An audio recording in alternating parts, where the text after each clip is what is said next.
Hello po, good morning. Ito po yung pinakamasarap na breakfast.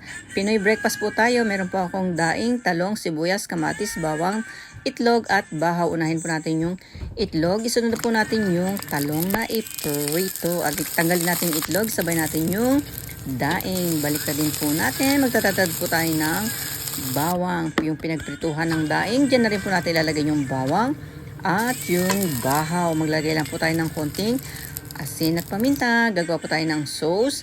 Konting sibuyas. Lagyan po natin ng suka, konting asin at chili powder pang pasarap. At ito po yung mustasa. Ilalaga po natin yan. Maghanda po tayo ng plate. Lagyan po natin yung ating sinangag. At yung okra at yung mustasa. Ilalaga na po natin. At lagyan na po natin sa ating plate yung ating mga ipinirito.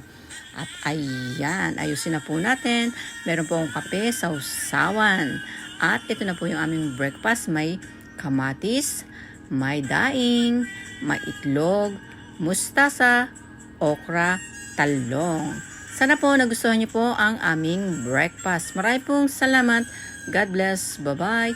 Thank you very much.